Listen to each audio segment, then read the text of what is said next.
د ریاست الوزرا اقتصادي مرستیال د افغانستان او قزاقستان ترمنځ د اقتصادي همکاریو د لار نقشې پر ژر نهایی کېدو ټینګار کړی.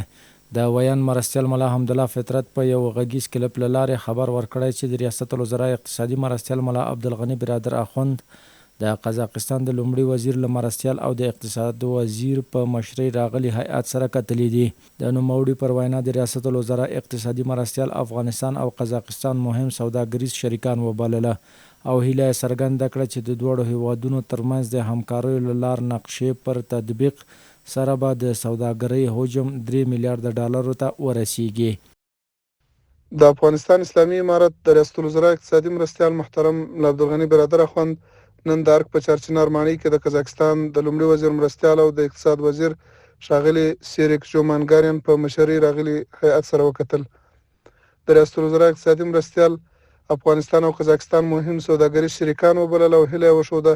د دواړو هیوادونو ترمنځ د همکاریو لارنقشې په تطبیق سره به د سوداګرۍ حجم 3 میلیارډ ډالرو ته ورسیږي.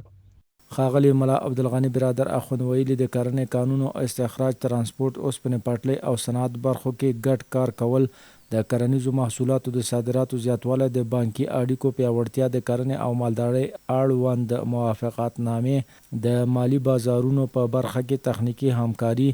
د داخلي اسعارو کارول د ترانسپورتي او لوژیستیکي همکاریو پراختیا د افغانستان ایران قزاقستان او ترکمنستان د ګډ مرکز وړاندیز او په خارګوس بندر کې د افغانستان اړوند وارداتي توکو لپاره د لوژیستیکي مرکز جوړولو غوښتنه د دې لارې نقشې مهمه برخې دي.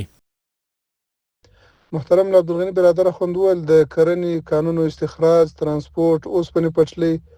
او صنعت په برخو کې ګډ کار کول د کرنیزو محصولاتو د صادراتو زیاتوالی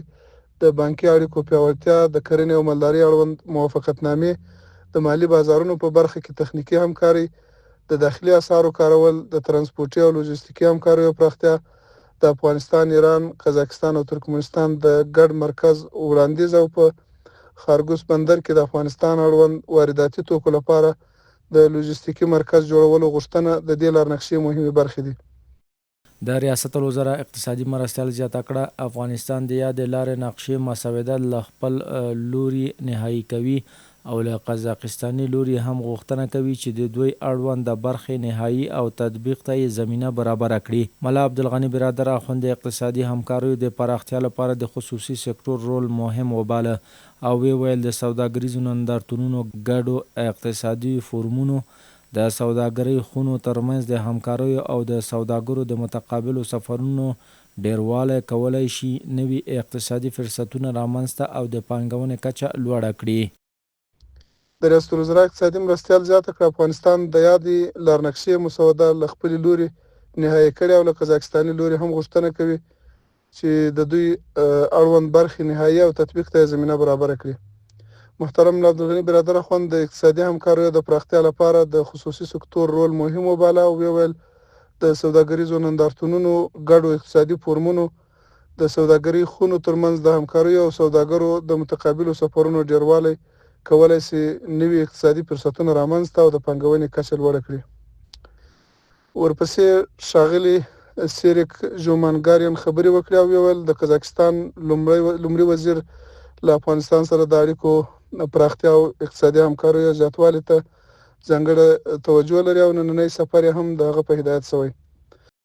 همدارنګه ملا حمدالله فطرت پر وینا قزاقي لوري ویلي د قزاقستان لومړی وزیر له افغانستان سره د اړیکو پراختیا او اقتصادي همکاریو زیاتوالي ته ځانګړې توجه لري او نننی سفر یې هم د هغه په هدایت شوی. هغه زیاته کړې هیواد له افغانستان سره د زړه ناروغیو د تشخیص امنیتي سکتور د پیاوړتیا او همداراز د اوبو مدیریت په برخه کې همکاریو ته چمتو ده. نوموړي وویل دوی به په کابل پوهنتون کې د اوبو مدیریت لپاره یو علمي مرکز پرانیزي چې افغان متخصصینو ته به روزنه ورکوي. ښاغلي ژومانګاریان زیاته کړه هیواد له افغانستان سره د زړه ناروغیو د تشخیص امنیتي سکتور پیاوړتیا او همداراز د اوبو مدیریت په برخه کې همکاریو ته چمتو ده. نوموړي وویل دوی به په کابل پوهنتون کې د اوبو مدیریت لپاره یو علمي مرکز پرانیزي چې افغان متخصصینو ته به روزنه ورکوي. په دې غونډه کې همداراز د ترانسپورت صادراتو او وارداتو د زیاتوالي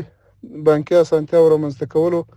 د اقتصادي همکاریو د لارنقشې د ژر نهایي کېدو او یو شمېر نورو موضوعاتو په اړه هم بحث او خبرې وشوې او ټینګار وشو چې په دې اړه به تخنیکي کمیټې خپلو کارونو ته دوام ورکوي. د معلوماتو له مخې په دې غونډه کې همدارس د ترانسپورت، صادراتو او وارداتو د زیاتوالي، بانکي اسانتیاو رامنځته کولو، د اقتصادي همکاریو د لارې نقشې د ژر نهایي کېدو او یو شمېر نورو موضوعاتو په اړه هم بحث وشو او ټینګار وشو چې په دې اړه به تخنیکي کمیټې خپلو کارونو ته دوام ورکړي.